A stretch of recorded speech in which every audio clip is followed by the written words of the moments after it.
This 7-game road trip ended with a big-time thud. Boom.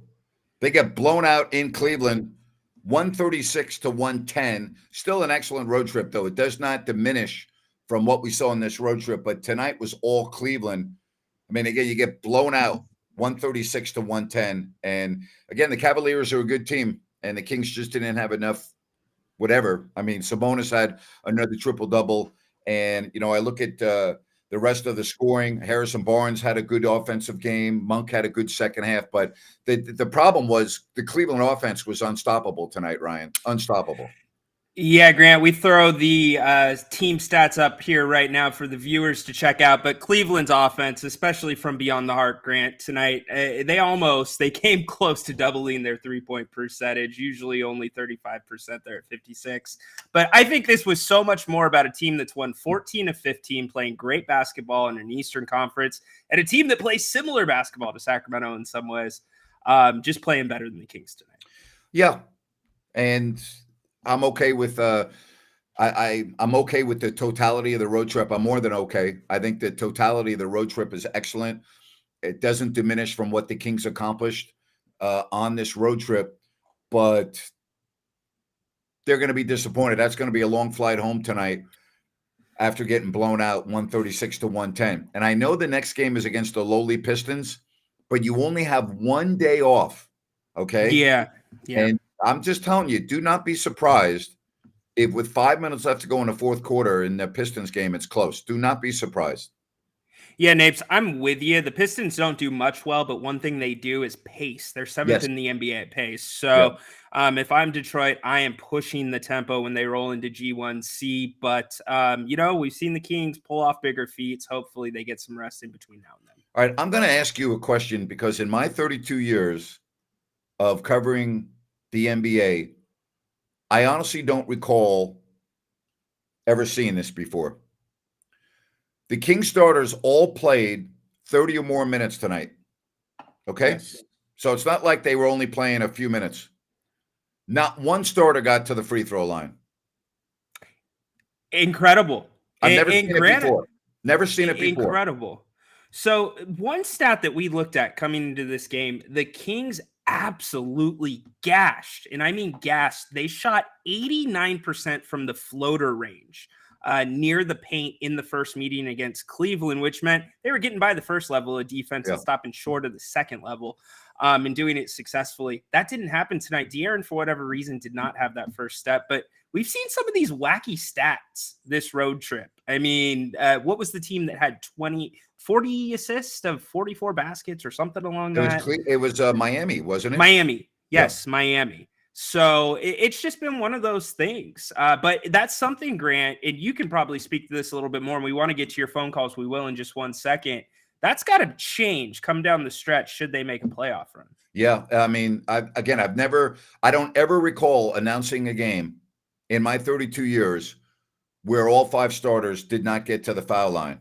By the way, just some other scores tonight. Dallas did win in Philly, 118 to 102. The Lakers won in Charlotte. The Pelicans are blowing out the Raptors in the third, so they're probably going to win that game. The Warriors are up 5 against the Nets, and the Hawks and the Clippers with 9 minutes left to go in the fourth are separated by 3 points. Just wanted to update you on some of the scores because the Kings game we know obviously is going into the loss column. It's so good that the Kings were able to play this well on the road trip because everyone above them just keeps winning and winning and winning. I mean, it's amazing. It really is. And so Sacramento with the loss tonight, they're 29-20. But there's still 4 back in the loss column of the fourth place Denver Nuggets, and they play them twice coming up this next week. Yes, indeed. And you know what, Grant, you bring up a good point because this next stretch, which you've harped on, it's a tough stretch before the All-Star break, but at least they're coming into it with momentum because I look at the way they played tonight. I don't think it takes anything away from the way they got Denver in Sacramento. Denver the night before is in LA playing the Lakers. Then they open up the road trip in Oklahoma City. And the night before, Oklahoma City is in Dallas playing the Mavs. So those tough 2 games, Denver and Oklahoma City, you're catching both those teams on the second night of back-to-backs. Now, conversely, when you play Phoenix, The very next night you're in Denver and they have off. So at least that evens out there. But, you got a chance here to catch a couple teams on the second night at back-to-backs. But do not overlook the Pistons. I know the Pistons are terrible. I know they have the worst record in the league. But they also have won 3 of their last 10, which is a big improvement for them. And again, by percentage. Well, yeah, that's what I mean. So, yeah. But just do not overlook them. That's all I'm saying. No doubt. As we said, we want to get your guys' feedback. Long road trip now over. Kings go 5-2 on the road trip. Give us your grades. 7-game sample. Let us know. We start off with Condog 209. Welcome back to the show. Okay, so last game, I should say, I was in the backyard taking care of my dog because it was going to rain hard and I didn't want to be out there and all that. So I was on the mobile phone and the audio just didn't work, but no worries. Well, we appreciate you calling in tonight. What you got? So road trip, I'm going to give a B at an 86 out of 100 grade. Won 5 games on a 7-game road trip. Solid 86 out of 100 B. That you can't ask for too much more when you're away from home for that long. And you played some good teams. I mean, Miami is very well coached, and this Cleveland team's on fire. So you can't. Yeah, the Cleveland wasn't missing. And Grant, to your point about you never seen a game where the starters never went to the line. Remember, I think it was a couple of nights back where only Fox got to the line. Yes. He was the only player. Yes, I do remember that, which is very unusual as well. You're right. So, yeah, this team has some unusual free throw stats. Yeah.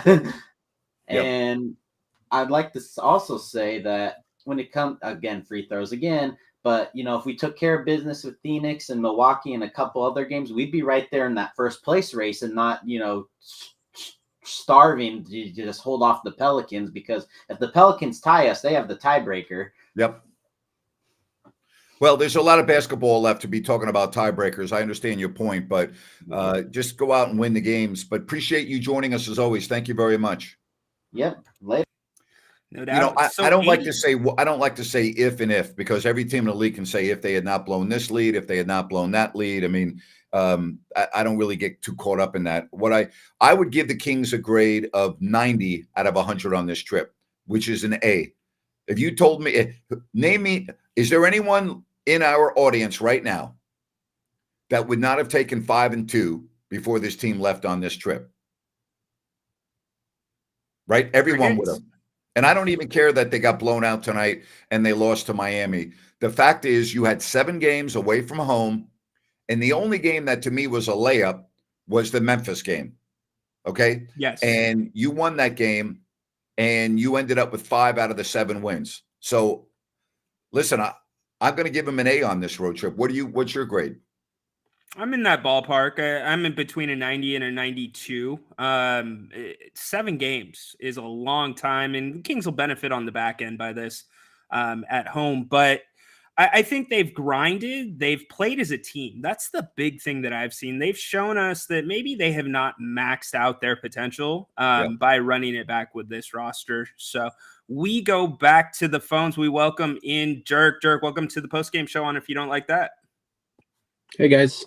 Hope all the Sacramento people are doing well. My power came on this morning, like 3 a.m. after 12 hours. So I'm the lucky one. Yeah. What would I grade them? I don't know. It doesn't feel so great after this loss. I didn't love the Miami loss. I'd give them the A-, I suppose, or like maybe a 90.526 if we're being specific, but I don't know. I feel like we're missing an energy leader. I feel like when momentum shifts, it's maybe a lucky shot, but sometimes it just feels like the guys need to step up and energy up. One person's going to break something with that intense defense. I mean, and then things could go the other way. I was thinking on this game specifically because I remember off night versus Mitchell. One of the first games where I think he established himself was shutting down Mitchell. And he hounded him. I don't see that guy anymore. I don't know. When's the last time you saw off night up in someone's grill and just totally make an individual play that turned it around? I can't remember. Well, I could tell you not off night specifically, but I think if the type of player he is, you're not going to point to too many highlights. Let's put it that way. But he's played solid minutes for Mike Brown on this road trip. He's given him a different dimension off the bench. And I would go as far to say the Kings probably are not 5-2 on this road trip if Davion Mitchell doesn't give them the boost that he did. Fair. You know, I want to feel better going back home. It's going to feel like another road game, I think, considering everything has gone on in Sacramento. These guys are coming home to who knows what. And it's Detroit. They have been playing better. So I want to feel more confident because I think if we see a really good game, I'm going to feel real strong about that next 5-game stretch because I think we're going to get Phoenix back. And I can see us taking at least one from Denver. I'm optimistic on this team. I don't the energy inconsistencies, the play sometimes it doesn't feel.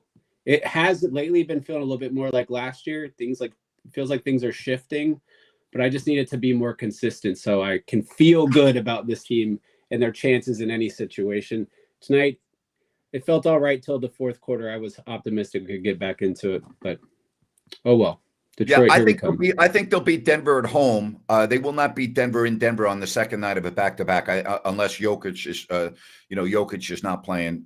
But the Nuggets are 21-4 at home, and you're getting them after playing the night before in Phoenix, and that's going to be a back-and-forth game. So I don't like the Kings' chances in Denver, but I do like their chances coming up here in a couple of nights when they're taking Denver on, and the night before they're in LA playing the Lakers. So, if they can split with Denver, I'll take that right now. When you look at these next games, all right, let's just go over them real quickly. Detroit at home, Denver at home, at Oklahoma City, at Phoenix, at Denver. I'll take 3-2 right now, and I won't even play the games.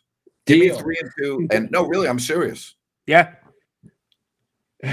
Grant, I you know what? I would bet on the guys actually. I wouldn't take it because I just feel like this team could go on a bit of a run. Worse, I think they're 2-3, but I could see us going 4-1. I mean, we'll see how that luck extends to the OKC. They haven't been able to take us yet, but I know we're going to get Phoenix. I just feel it. So that's what I would Thanks, go Dirk. with. Appreciate it. Yeah, we appreciate it, Dirk. Yeah, I want to get to this real quickly. Love your show, Grant. But you saying Sasha was going to be box office must be one of the worst takes of the season. You obviously must have me confused with a different Grant.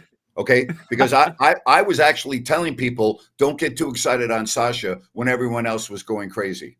Okay, I said that I talked to 3 scouts that scout the European basketball leagues, and they all told me the same thing. Role player, don't get too excited, not a starter, not going to knock your socks off, can play in the NBA, but don't get too excited. That was Grant Napier. Now, I don't know the Grant that you're referring to, but that's what the Grant Napier said. Your Grant, I don't really know. Was that Mr. Positive Grant, or was that just Grant Napier? It's a great point right there. I'm just curious. We go back to the phone. Somebody that's called before. David, welcome back to the Kings Postgame Show. Happy to have you. What's going on? Thanks for having me. Just a couple things before I ask you guys a question that I want you to follow up on. Yep. That Cavs team, that is the first time I've watched them all season. I've seen them soar up through the rankings. But, I mean, are you kidding me? 19-4, their last 23. Yeah. And that's majority without Mobley and Garland. Now they got those 2 back. Now they're second in the East. I mean, that's a serious team right there.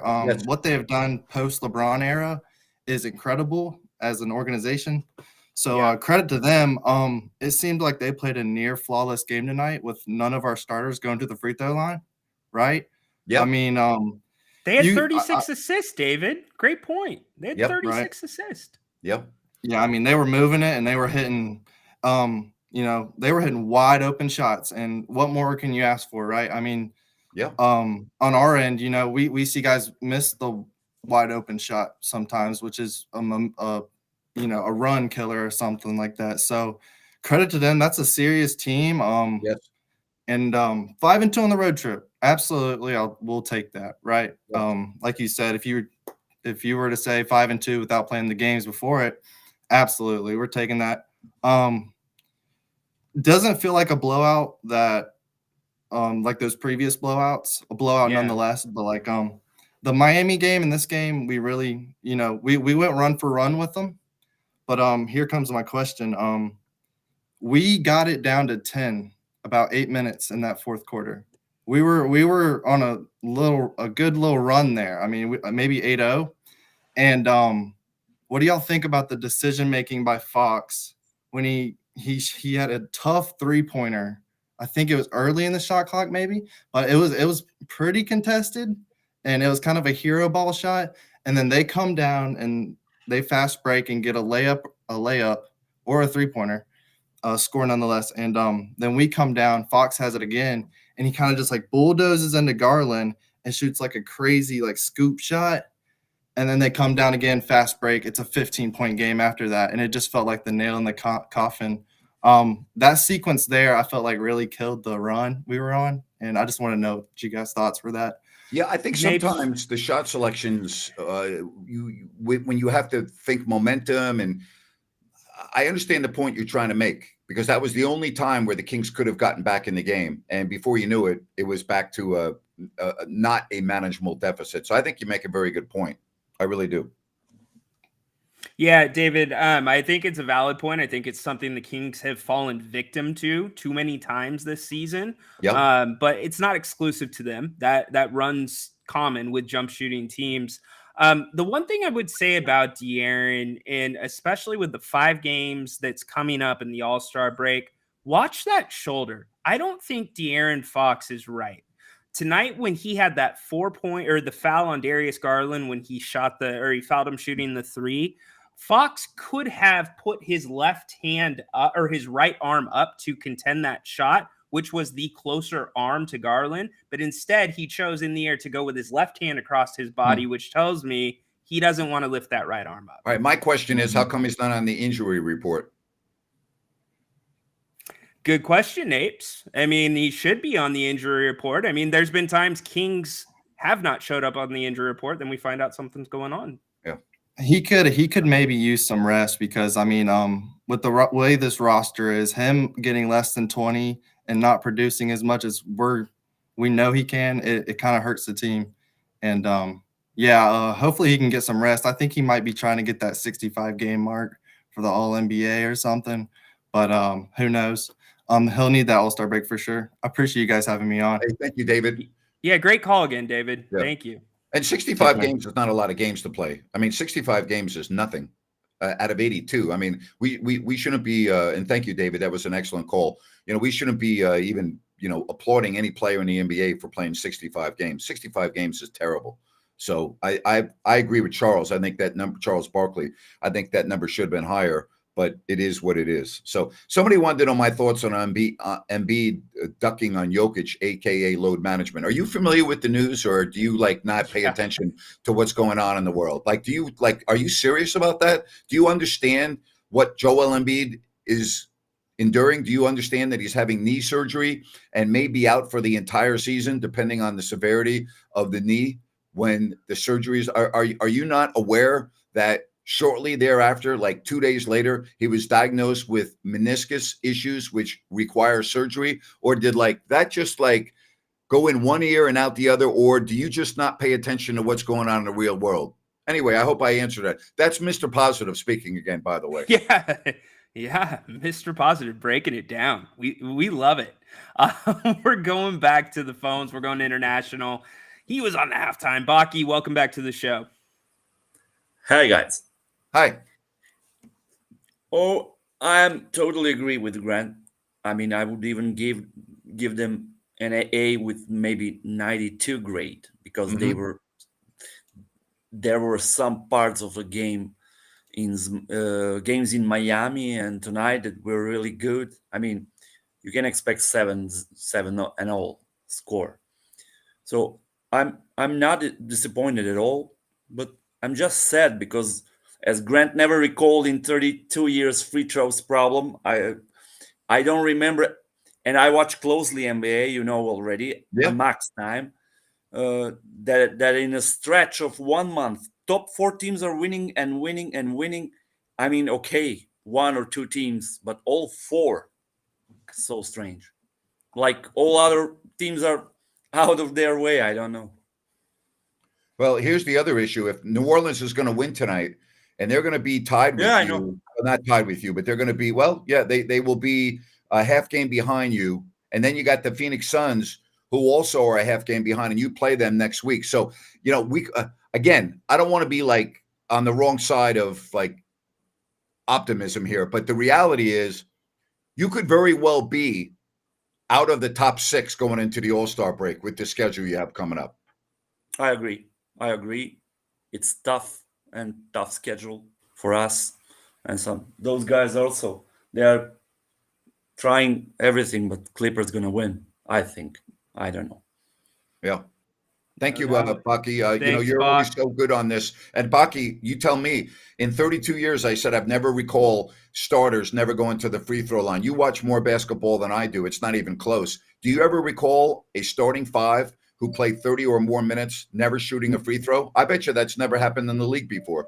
Never happened in NBA, as I see the games. Never happened in EuroLeague. Never happened in international. I Yeah. never seen Never. that. Never. No. Crazy. Appreciate you, Bucky. Have a good morning. Thank you. Thanks, Thank you, Baki. guys. So, Grant, really quick, All-Star break coming up. We haven't talked about that on the post-game or All-Star break, but the trade deadline coming up. We haven't talked about that yet. How much could it benefit the Kings if they do not make moves and they keep it together? They could get some good luck with teams that do make moves. It's not out of the question Oklahoma City makes a run and tries to get a championship this year.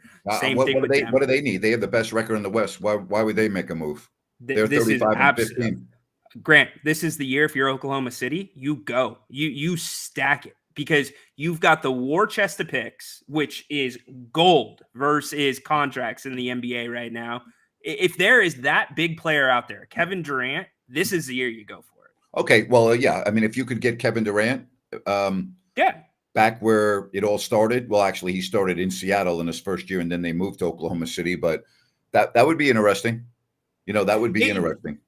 To me, it screams, it seems to be he's not available. LeBron, somebody like him, if he became available, to me, that is an attractive destination for a year if you got an expiring contract. Well, we'll see. We're going to find out in 3 days. Yeah. Indeed. We're going back to the phones. NBA guru Zach, welcome back to the postgame show. What's up, Zach? What's up, guys? How you guys doing? How are you? Not too bad. Just had maybe a couple quick comments on the Cavs game, and then maybe put it for some general stuff here after. I was looking at Monk's free throws after that Bucks game. He's at 24 for 36 for my calculations. That's about 67%. I hope it doesn't keep going for more games like that for him struggling at the free throw line. But hopefully, just something I was observing on his stats, and it's just interesting. Also, just today, there's a lot of 3-pointers given up wide open. The defense just rotating a little late. Hopefully they can get that together. But overall, I just want to say, 5-2 on the road trip, pretty good. We're probably going to be around that 5 to 8 seed, most likely. And just trying to see your thoughts on maybe some optimism on the road trip and what you guys think looking forward. But after that, just want to see if you guys got any questions for me for playoffs, trades, anything like that. Yeah, I have a question for you. I have a question for you. I'm coming to Sacramento on Saturday. I'm going to be there for 9 days, and I want you to tell your people to turn off the lights on the metered ramps, okay? Because it doesn't matter. I'm going to go through them anyway, but it would make my life easier if they were all off. Can you do that for me?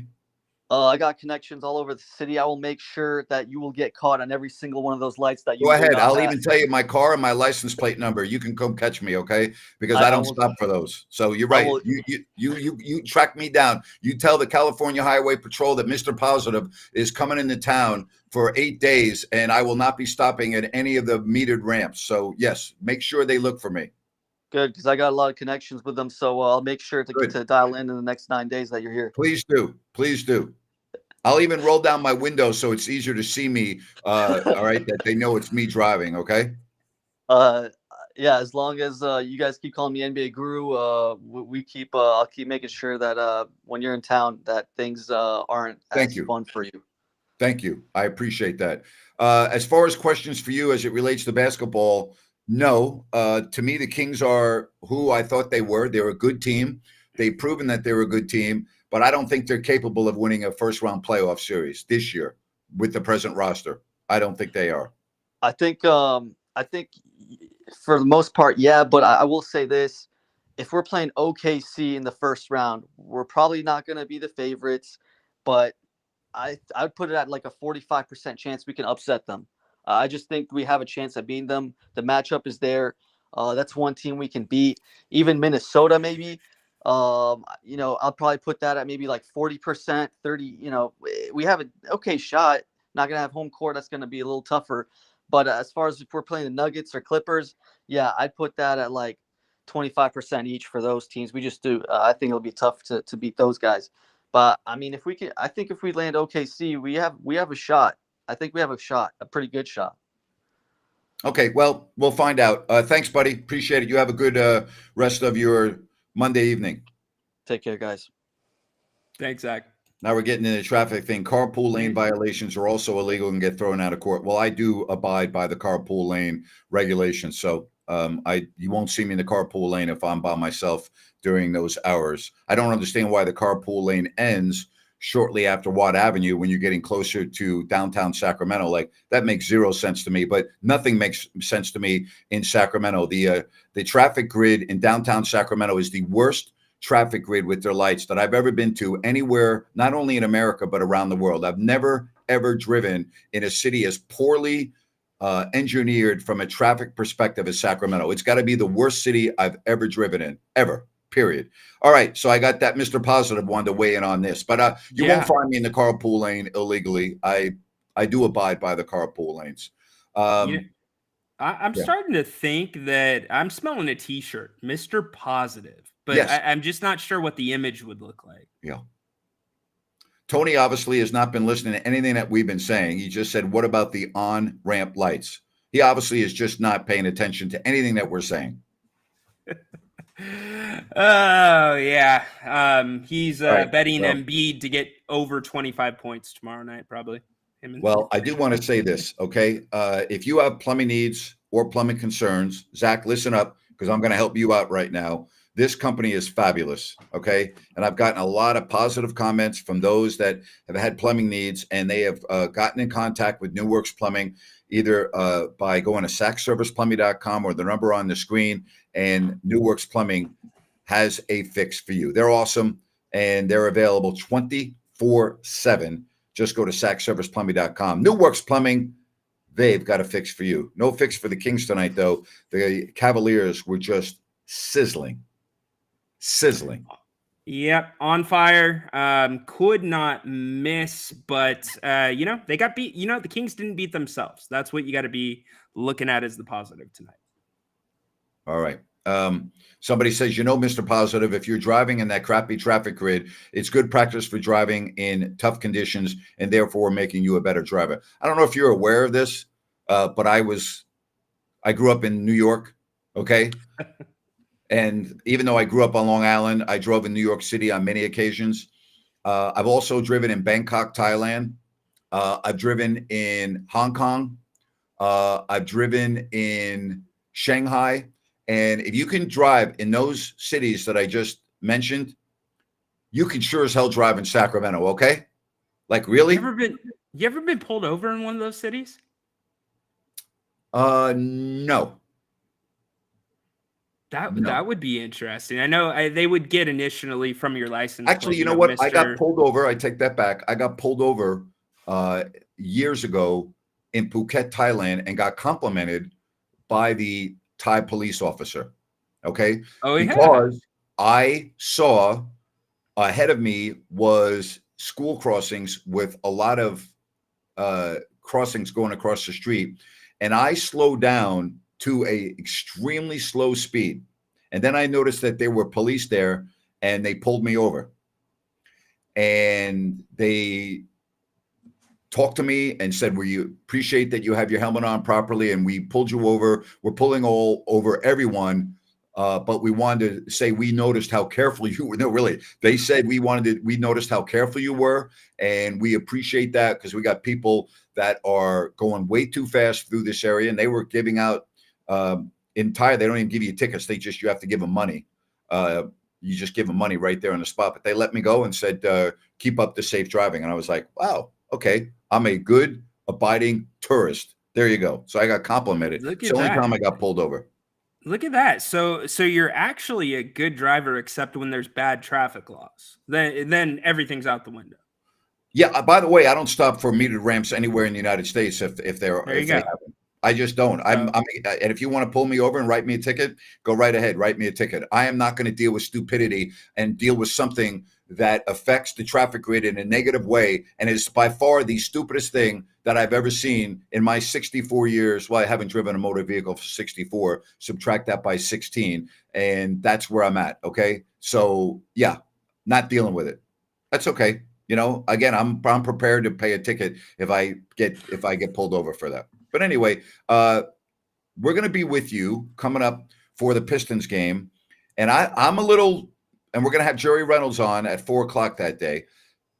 But don't go to sleep on the Pistons on that game. That game could be a lot closer than you expect. Yeah, certainly could. They're going to be ready to play. Kings, they have not played well on the first night back home after a road trip. You and I have talked about why that is, but specifically coming back to this mess. I forget the first caller said, but coming back, you've got families a little bit, out of sorts with the weather. It's a bad mix, Grant. Yep. You're right. It's a bad mix. I will also be going to Bennett's, and I'll probably be there a little bit quicker because I won't be dealing with the metered ramps. But Yep. I am looking for, Ryan, I when it comes to Bennett's, I got to make sure that I enjoy every single minute at this phenomenal establishment in Sacramento, Roseville, and at Bennett's West Side Grill in Rockland. Go to bennettsrestaurants.com, make a reservation, and maybe I will see you at one of their 3 locations beginning next week, bennettsrestaurants.com. Ryan will be with me one of those days, so you might see both of us, and I'll probably be there with Jerry one day and, whoever else, but I'll be at Bennett's on several occasions. Hey, no traffic light is safe when that mushroom soup is on the menu. That stuff's not going to eat itself. Oh, boy. It's not. Somebody's got to do that. Yeah. Did you take anything positive from tonight's game? I thought the Kings played consistently. Yeah, I do. Across the board. I mean, I think you could point out the free throws, you could point out certain categories, but they played well, especially considering it's the last night of the 7-game road trip. How about you? They played well offensively. Well, I don't expect them to play well defensively. That's not an expectation, unlike some Kings fans. By the way, the Clippers are now up by 6 with 50 seconds left against Atlanta. Let me tell you something. That game's not over yet. How good are the Clippers right now? I mean, they're the best team in the West right now. The way they're playing, it's not so much the fact they're winning. The way they're playing translates to April. It translates to May and June, and I think that's what's really scary. And also, Grant, the fact that their guy's Kawhi, he's playing a lot of basketball games. So you don't see that slowing down anytime soon. Yeah, now the Clippers are up 145-138, so they're probably going to win that game. So it's not a good night for Sacramento because New Orleans is going to win, and the Lakers already won, although I'm not worried about the Lakers. They're too far behind. Dallas, who's really been struggling, got a break without Joel Embiid tonight. They win. They go to 27-23. This thing, I'll tell you, if you don't think that every game the rest of the way in this conference means something, you're not paying attention. It means everything in this conference. And even just the fact these guys, think about what teams picked up from the Kings in the second half of the season that translated to the playoffs and the way the Kings were guarded. So you got to look out for those things as you come down the stretch too. Great point. Hey, I want to tell you about Calusa Sunrise. And if you go to CalusaSunrise.com, you can check out this project by Blazona Development. Sunrise Landing with 6 models to choose from. No Mellorews, no homeowners at Sunrise Landing in Calusa. Again, just go to CalusaSunrise.com. Get all the information. That's CalusaSunrise.com and Sunrise Landing. Sacramento did not have it tonight. They ran into a red-hot, and I do mean sizzling red-hot Cavaliers team. I'll tell you what would be an interesting playoff series right now would be a best-of-7 with the Cavaliers and the Clippers because they're playing the best in their respective conferences right now. Yeah, it would. You know what? So I'm going to ask you this. With the Cavaliers, to me, that looked like a model of what the Kings possibly could be if they packed the middle a little bit and they played a little bit of defense, a lick of defense. How about you, Grant? Any similarities? To last year? No, I'm talking about the Cavaliers, the way they're built this season. Oh. Watching them play tonight, I thought, man, if the Kings brought in another big, like we've talked about at times, packed the middle, played a little defense, it wouldn't be all that dissimilar No, you're from what we right. saw from Cleveland tonight. You're probably right. You know, they've done a hell of a job building that team also. They really have. They've done a heck of a job. Yeah, maybe. You know what? I misunderstood your initial question, but yeah, you might be right. So, which begs the question, do they try to get that type of a player before Thursday's trade deadline? Yeah, absolutely. They have pieces. I mean, if you can shoot the ball from behind the arc like they did tonight, no. But if they improve that three-point shooting, they already have great rotation players, Grant. I think about the Kings, like a Max Strus. Why didn't we ever hear that name in Sacramento? He would have fit great here. Great. Would have fit great. Yeah, very good point. All right, so Jerry Reynolds Wednesday at 4:00. Then we've got the pregame show. We've got halftime with Jerry. We got postgame show. We're going to get you right down to the All-Star break, and I'm looking forward to it because this is when we keep on showing you the standings and talking about the standings. Don't think that one game isn't going to make a big difference. It could be the difference in 2 or 3 spots in the seeding. And here's the other difference. I don't care if you told me the Kings would finish 6th in the West right now, I'd sign up for that right now. Take it all day. Absolutely. Just make sure you're not 7, 8, 9, or 10, because then you're right. There's no guarantee there. Right. The Kings are terrible in a 1-game sample size. Yes. There's no way to put it. It's not their thing. They can't win the big one. And until they do, unfortunately, that's what's going to be said. Speaking of programming, I'm going to surprise the boss. We are going to go, or I am going to go live and local from 11 to probably 12:30. And we're going to do the trade deadline right here on If You Don't Like That. We'll see if Grant can possibly join, maybe try to get Jerry possibly, but I will for sure be here. Your calls, subscribe to Grant's YouTube channel right there. That's where you find out about our exclusive content and some of Grant's rants, like the traffic meters. I think appreciate it. And I appreciate all of you, even you, Zach. I respect you, Zach. You know that, right? I love giving Zach a hard time. It's NBA guru Zach, a.k.a. metered ramp Zach. Just make sure we have the same guy there. All right, Mr. Positive and Ryan in Sacktown saying thank you very much for joining us. We got a lot of programming this week. Make sure you subscribe and give us a thumbs up. We greatly appreciate it.